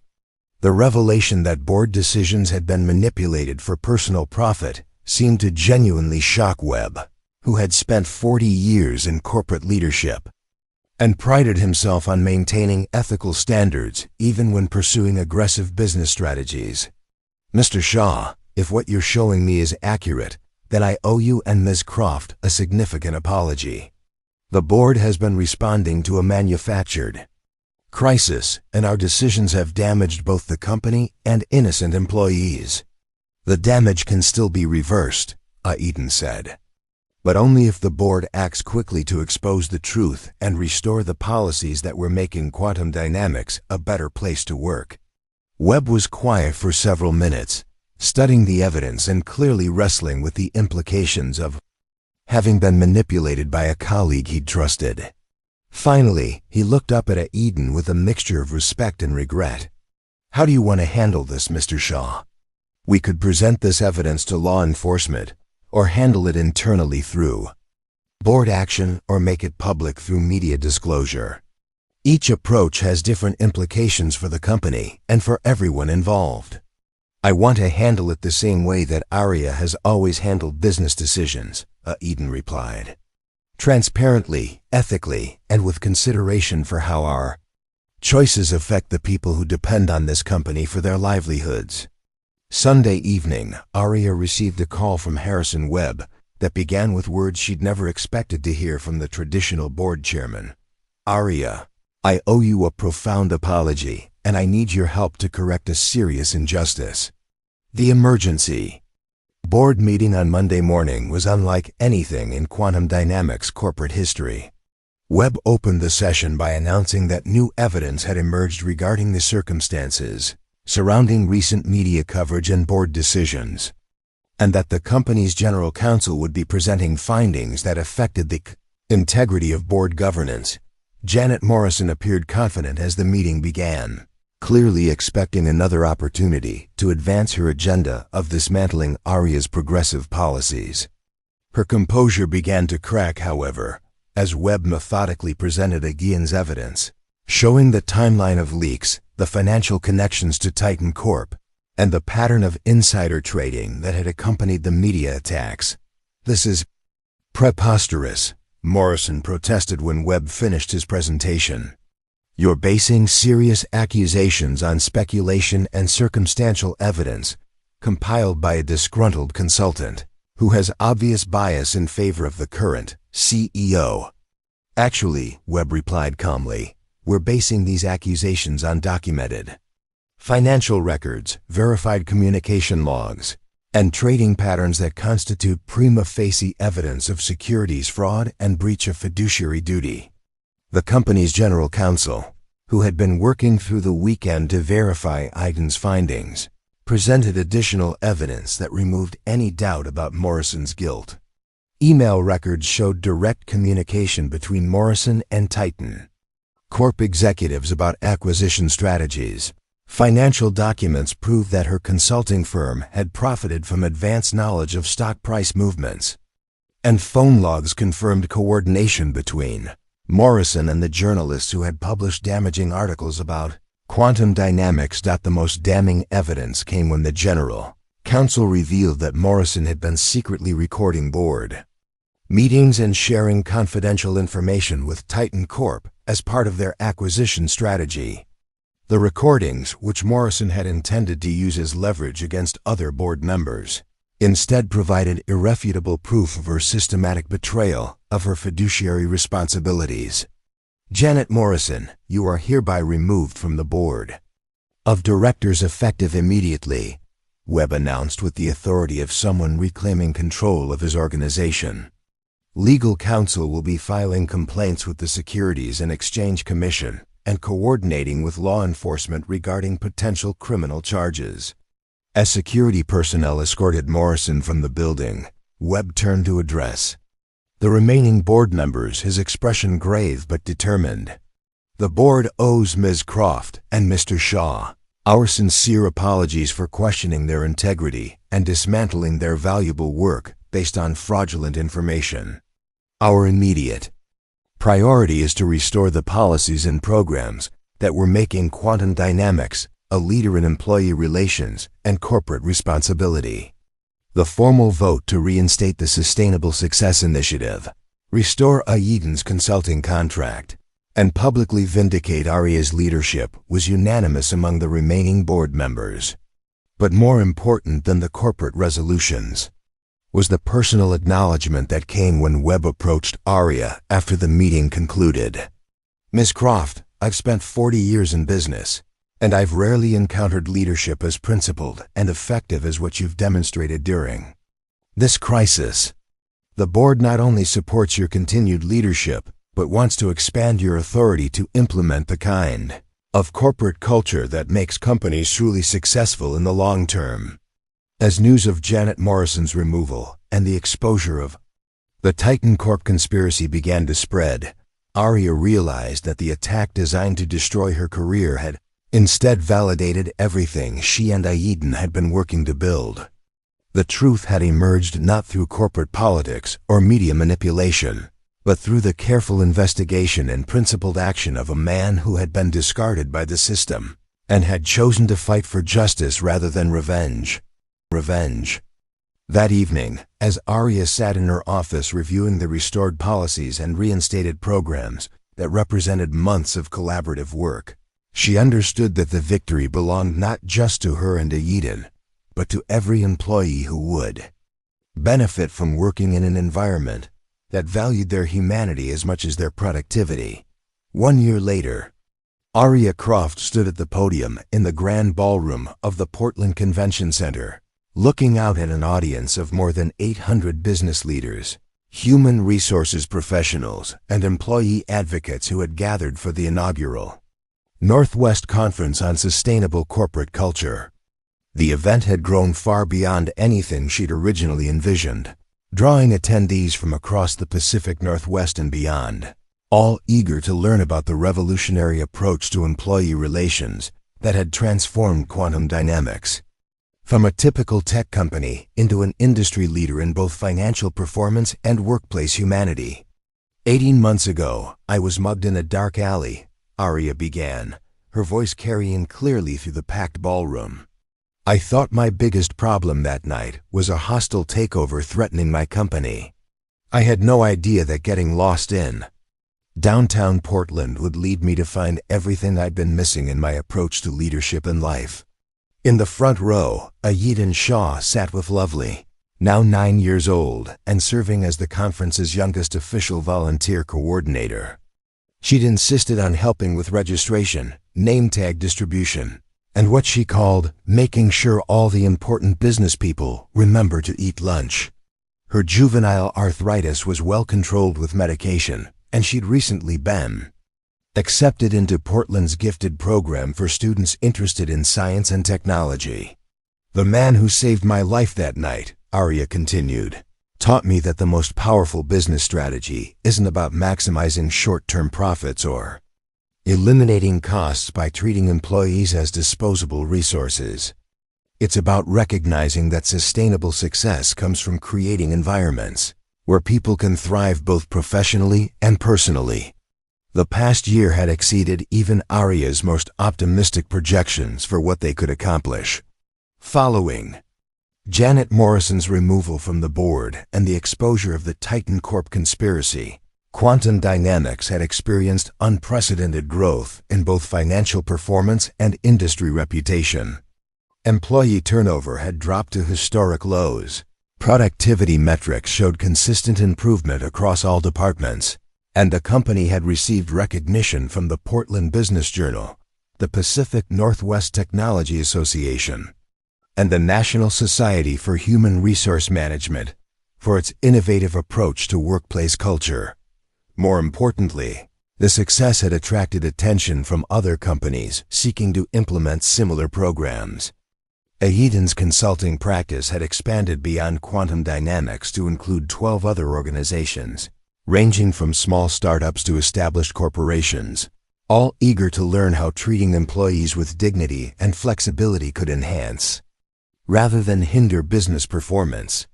The Sustainable Success Initiative wasn't revolutionary because it introduced new concepts, Aria explained to the attentive audience.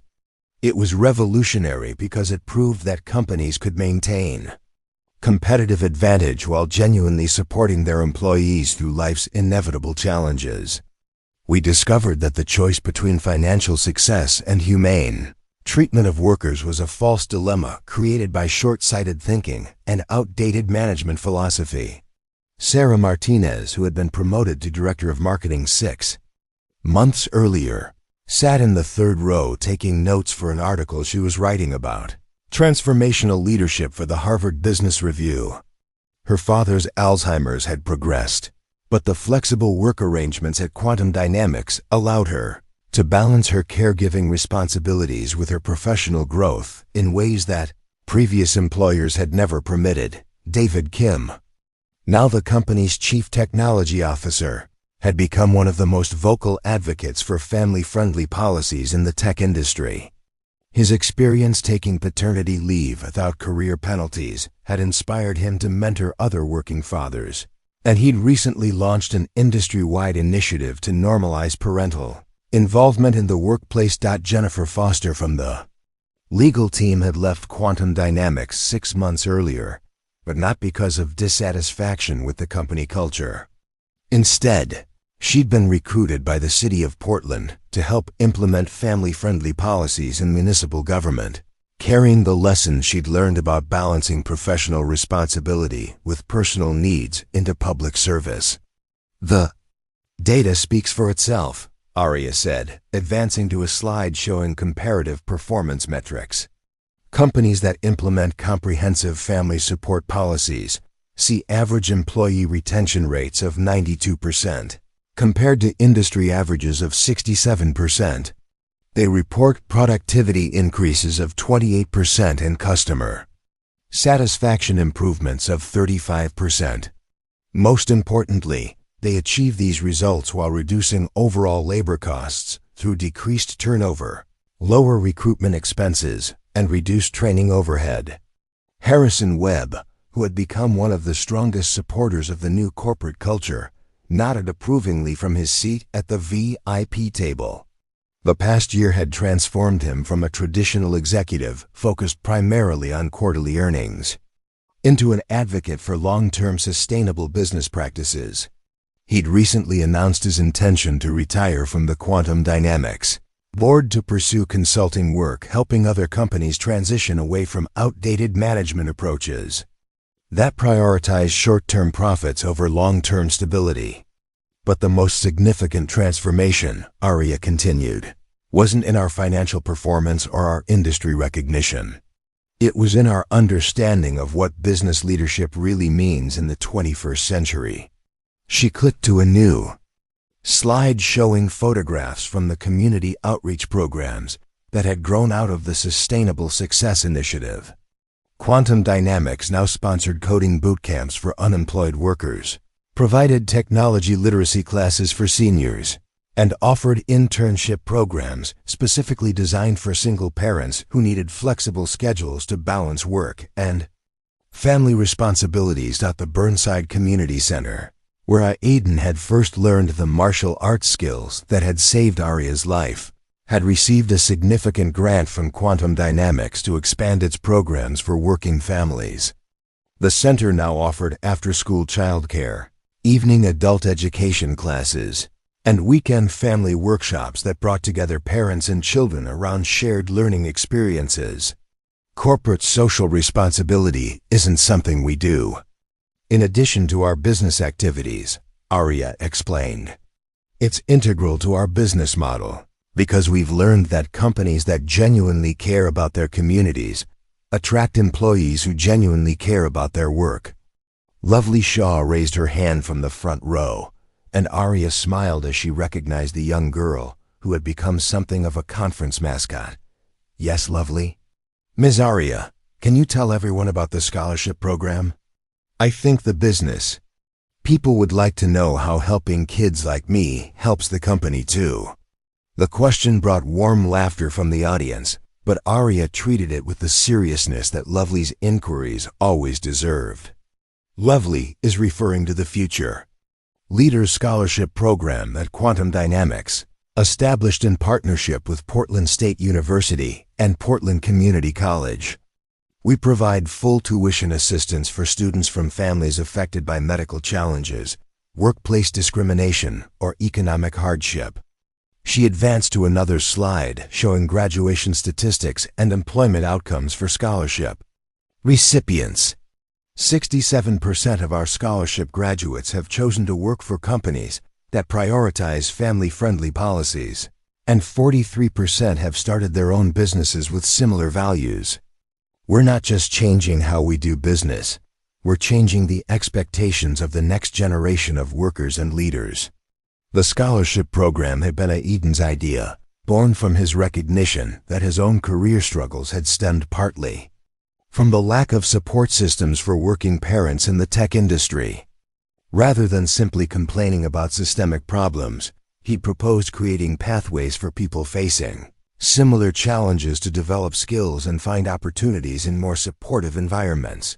Cassie Finch, one of the first scholarship recipients, and now a junior software developer at Quantum Dynamics, stood up in the audience during the question and answer period that followed Arya's presentation. Ms. Croft, I wanted to thank you and Mr. Shaw for creating opportunities for people like me. As a single mother returning to school after my divorce, I never thought I'd be able to afford a computer science degree or find an employer who understood that my daughter had to come first. The scholarship program didn't just give me financial assistance, it connected me with a community of people who believe that family responsibilities make employees more dedicated, not less committed. The standing ovation that followed Cassie's comments lasted nearly 3 minutes, and Arya had to blink back tears as she looked out at an audience that included dozens of employees, scholarship recipients, and community members whose lives had been transformed by the simple recognition that businesses could succeed while treating people with dignity and respect. During the lunch break, Arya found herself in conversation with Dr. Elena Rodriguez, the director of the Portland Medical Center's Family Support Services Department, who had attended the conference to learn about implementing similar policies in healthcare settings. What you've accomplished at Quantum Dynamics has implications far beyond the tech industry, Dr. Rodriguez explained. We're seeing increased interest from hospitals, schools, and government agencies that want to create more supportive environments for employees dealing with family challenges. The model you've developed proves that institutional change is possible when leadership commits to prioritizing people over process. The afternoon sessions included presentations from other companies that had implemented variations of the Sustainable Success Initiative, panel discussions about overcoming resistance to cultural change, and workshops on specific policies that balanced business needs with employee well-being. Aidan led a session on designing flexibility into corporate structure that was standing room only, with attendees taking detailed notes on everything from alternative scheduling options to crisis support protocols. The key insight, Aidan told his audience, is that flexibility doesn't mean chaos, and support doesn't mean lowered expectations. We've learned to design systems that accommodate human needs while maintaining high standards for performance and accountability. He shared case studies from his consulting work with other organizations, showing how companies in industries ranging from manufacturing to financial services had successfully implemented family-friendly policies without sacrificing productivity or profitability. The biggest obstacle to change isn't usually financial constraints or operational complexity, Aidan continued. It's the assumption that caring about employees as whole human beings somehow diminishes business focus. Our experience proves exactly the opposite. When people feel supported and valued, they consistently exceed expectations rather than falling short of them. As the conference drew to a close, Arya reflected on how dramatically her understanding of success had evolved since that terrifying night in the alley. The executive who had once measured achievement primarily through stock prices and market share now found her greatest satisfaction in stories like Cassie Finch's scholarship journey, Sarah Martinez's ability to care for her father while advancing her career, and David Kim's leadership in transforming industry attitudes about working fathers. The final speaker of the day was Lovely Shaw, who had been invited to share her perspective on how family-friendly workplace policies affected the children of employees. Standing at the podium with confidence that belied her 9 years, she addressed the business leaders with the same directness that had charmed Arya during their first meeting. "My dad used to work at a company that fired him when my mom was sick," Lovely began, her clear voice carrying to every corner of the ballroom. "That was really hard for our family, but it taught us something important. Companies that don't care about families aren't good places for anyone to work, even people who don't have kids." She looked directly at Arya, her expression serious and thoughtful. "When Ms. Arya started working with my dad to make quantum dynamics better for families, it didn't just help him. It helped me too, because I got to see what it looks like when adults work together to solve problems and take care of each other." The audience was completely silent, captivated by the young girl's perspective on corporate transformation. "I want to be a scientist when I grow up," Lovely continued, "but I also want to be a mom someday. The scholarship program and the family policies at Quantum Dynamics mean that I won't have to choose between having a career and having a family. That's really important for kids like me who have big dreams and also want to take care of the people we love." As Lovely concluded her remarks to thunderous applause, Arya understood that the most significant legacy of their work wouldn't be measured in quarterly earnings or industry awards, but in the changed expectations of young people who would grow up believing that businesses could be both successful and humane. That evening, after the conference attendees had dispersed and the convention center had returned to quiet, Arya, Aiden, and Lovely went to dinner at a small family restaurant in southeast Portland, the same type of neighborhood establishment where they'd shared their first meal together 18 months earlier. But everything about their circumstances had changed since that initial awkward conversation between a grateful CEO and a reluctant hero. "I've been thinking about what you said in your opening remarks," Aiden told Arya as they waited for their food to arrive. "About getting lost that night leading you to find what you'd been missing. I think the same thing happened to me, but in reverse." "What do you mean?" Arya asked, though she suspected she understood.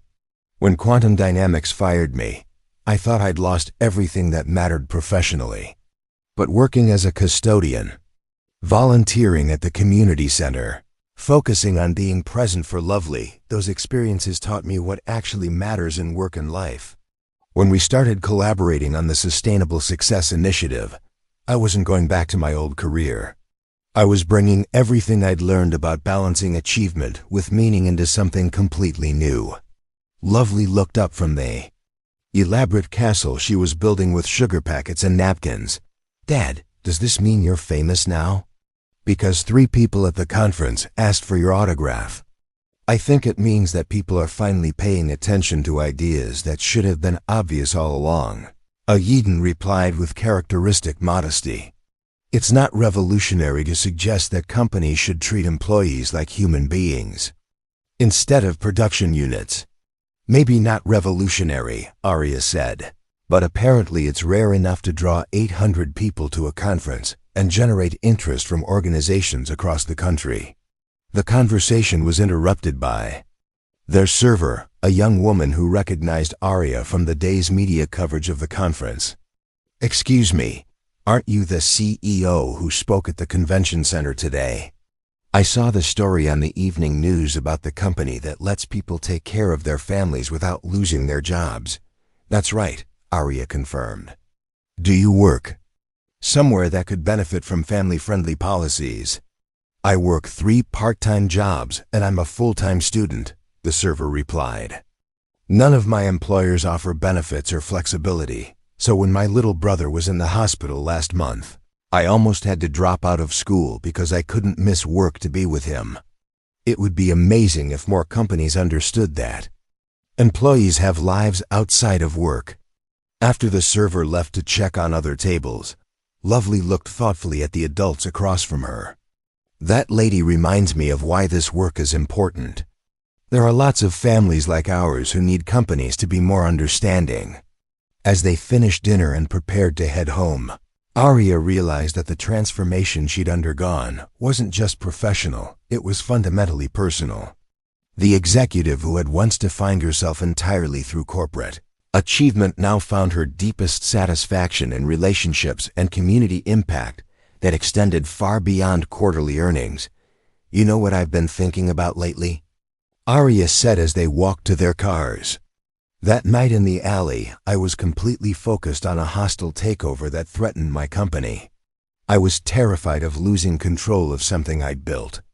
But the real threat wasn't Titan Corp or any external competitor. It was the possibility that success without meaning would eventually become indistinguishable from failure. And now? Awigan asked. Now I wake up every morning, excited about the work we're doing and the people we're helping. The company is more successful than ever, but more importantly, it's become something I'm genuinely proud to lead.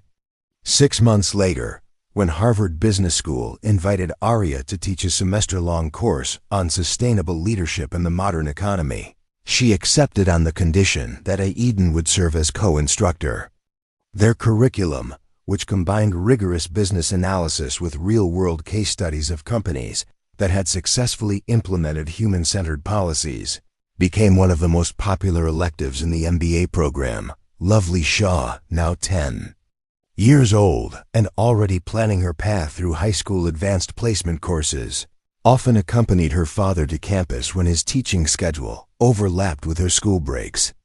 Students in the leadership course grew accustomed to having their most challenging questions answered by a precocious elementary school student who had lived through the transformation they were studying. The thing about sustainable leadership, Lovely told a group of MBA students during one memorable class session, is that it has to work for everyone, not just the people in charge. If your business success depends on making other people's lives harder, then you're probably not as smart as you think you are. The comment, which was recorded and later went viral on social media, perfectly captured the philosophy that had transformed Quantum Dynamics from a typical tech company into a model for how businesses could thrive while genuinely caring about their impact on employees, families, and communities. As Arya looked back on the 18 months since that terrifying night in a Portland alley, she understood that getting lost had indeed led her to find everything she'd been missing. But more importantly, it had taught her that the most meaningful discoveries often come not from reaching predetermined destinations, but from having the courage to help others along unexpected journeys toward better ways of living and working. Together, the woman who had once measured her worth through stock prices and market dominance now knew that her greatest achievement was the simple recognition that businesses could succeed by treating people with the dignity, flexibility, and support that everyone deserved, not just during crises, but as a fundamental approach to creating sustainable prosperity for individuals, families, and communities. In the end, Arya Croft learned that being saved by a stranger in a dark alley was just the beginning of a transformation that would ultimately save not just her own understanding of leadership, but the lives and careers of countless others who would benefit from the revolutionary idea that success and humanity were not opposing forces, but complementary aspects of truly sustainable achievement. 5 years later, the autumn sun streamed through the tall windows of the United Nations Economic Commission building in Geneva, casting golden light across the assembly hall where delegates from 43 countries had gathered for the International Summit on Sustainable Workplace. practices. At the podium, Aria Croft concluded her keynote address to thunderous applause. But her attention was focused on two familiar faces in the front row of the audience. Abidin Shah, now 34 and recognized globally as one of the leading voices in corporate culture transformation, sat beside his daughter Lovely, who at 14 had become the youngest person ever invited to address the UN Economic Commission. Her speech on the next generation's expectations for workplace humanity was scheduled for the following morning, and she'd spent the flight to Switzerland, reviewing her notes with the same methodical precision her father brought to his consulting work. "Ladies and gentlemen," Aria said as the applause began to fade, 5 years ago, a single act of courage in a Portland alley set in motion changes that have now reached 43 countries and transformed the working lives of more than 2 million people. But the real measure of sustainable progress isn't found in statistics or international recognition. It's found in the stories of individuals whose lives have been fundamentally improved by the simple recognition that businesses can thrive while treating people with dignity. The summit represented the culmination of 5 years of work that had expanded far beyond what any of them had imagined possible. The Sustainable Success Initiative had evolved into the Global Alliance for Workplace Humanity, an international consortium of companies, governments, and educational institutions committed to implementing family-friendly policies and employee-centered business practices. Quantum Dynamics, now led by a board that included 3 former scholarship recipients and 4 employee representatives, had become the flagship example of how companies could achieve unprecedented success while maintaining unwavering commitment to employee well-being. The company's market valuation had increased by 340% over the past 5 years, while employee turnover remained below 3% and customer satisfaction scores consistently exceeded industry benchmarks by more than 25 points. But the numbers, impressive as they were, told only part of the story. The real impact was visible in the lives of people like Aleta Rodriguez, the former hospital administrator who had used a quantum dynamics micrograt to start a consulting firm specializing in healthcare workplace reform, or James Park, a scholarship recipient who had founded a nonprofit organization providing technological literacy training for unemployed parents. After the formal session concluded, Aria found herself walking through the gardens outside the UN building with Aiden and Lovely, reflecting on how dramatically their lives had changed since that terrifying night in downtown Portland.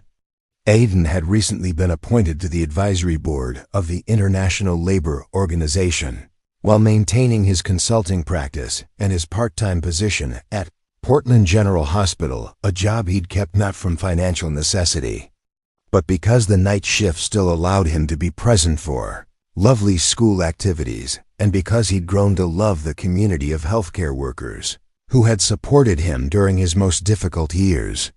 "Dad," Lovely said as they paused, beside a fountain decorated with flags from the summit's participating nations, "do you ever think about what would have happened if you hadn't been walking home that night?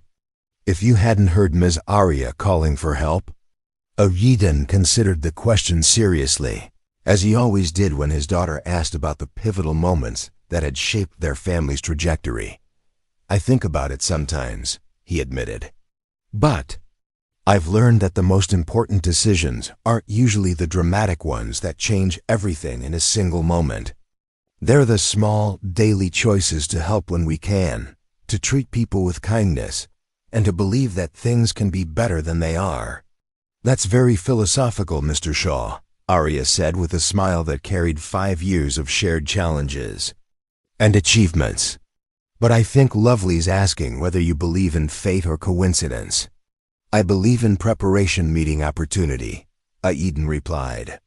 "I'd been taking martial arts classes for years, not because I expected to fight off muggers, but because I wanted to be ready to protect my family if I ever needed to.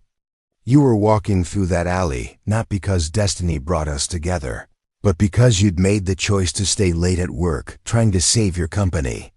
The coincidence was just two people who were prepared to do difficult things when the situation required it.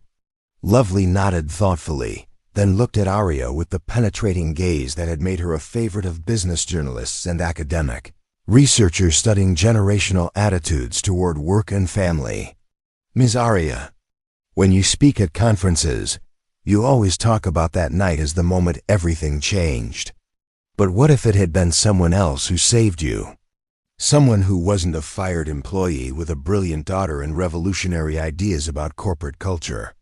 The question caught Arya off guard, forcing her to consider alternatives she'd never really examined. I suppose I would have been grateful for the rescue, but I probably wouldn't have learned the lessons that changed everything about how I understood leadership and success. She answered honestly. The transformation wasn't just about being saved. It was about being saved by someone whose story forced me to confront the human cost of corporate decisions I'd made, without thinking about their real-world impact. Exactly, Lovely said with satisfaction. So it wasn't really fate or coincidence.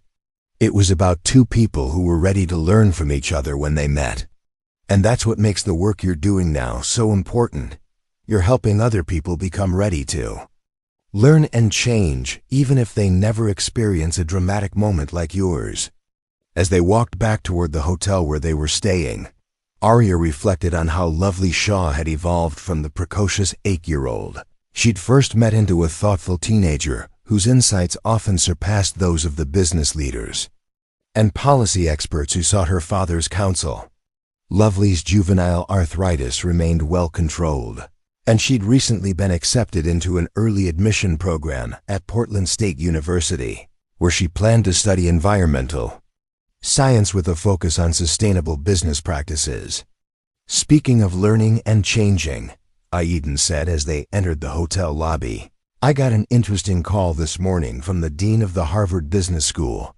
They want to establish a permanent center for sustainable leadership, and they've asked if we'd be willing to relocate to Cambridge to run it full-time. The offer represented recognition of how far their work had progressed from emergency consulting to reshape a single company's culture into a comprehensive academic and practical framework for transforming business practices across industries and cultures. But it also represented a choice that would require them to leave the Portland community that had supported them through their most difficult and most triumphant years. What did you tell them? Arya asked, though she suspected she already knew the answer. I told them we'd need to discuss it as a family, Aiden replied, glancing at Lovely with the conspiratorial smile they'd developed over years of making important decisions together. After all, this affects all of us, and the people we care about in Portland. Actually, Lovely said, pulling out her phone to show them an email she'd received that afternoon, I think I might have a solution to that problem. The International Youth Climate Action Network has asked me to be their North American coordinator. It's a position I could do from anywhere, and it would involve traveling to different cities to work with young people who are interested in environmental sustainability and social justice. She looked between the two adults who had become the anchors of her world, her expression combining teenage confidence with the wisdom that came from growing up in a family that had learned to turn challenges into opportunities. If we moved to Boston, I could coordinate youth programs on the East Coast while you two establish the center. Then, when I'm ready for college, we could move back to Portland so I can attend PSU and you can continue the work with the community that helped us become who we are. As they discussed the possibilities and implications of the Harvard offer, Arya realized that the most remarkable transformation of the past 5 years hadn't been the international recognition or the policy changes that had improved millions of working lives. It had been the evolution of 3 individuals who had learned to see their personal success as inseparable from their ability to create opportunities for others to thrive. The scared executive who had been mugged in a Portland alley, the grieving single father who had lost his career while caring for his dying wife, and the precocious little girl who had needed to understand why her family's world had been turned upside down, had all become people whose lives were defined not by what they had overcome, but by what they had chosen to build from the ashes of their individual struggles. That night, as Arya looked out at the lights of Geneva from her hotel room window, she understood that the story that had begun with violence and fear in a dark alley had become something far more powerful. Proof that ordinary people facing extraordinary challenges could choose to transform not just their own circumstances, but the entire systems that determined how millions of others experienced work, family, and the pursuit of meaningful success. Woman who had once defined herself entirely through corporate achievement now knew that her greatest legacy would be the simple demonstration that businesses could succeed by honoring the full humanity of everyone they employed, and that the courage to help a stranger in crisis could ultimately become the foundation for helping strangers around the world build better lives for themselves and their families. Up next, you've got 2 more standout stories right on your screen. If this one hit the mark, you won't want to pass these up. Just click and check them out. And don't forget to subscribe and turn on the notification bell so you don't miss any upload from us.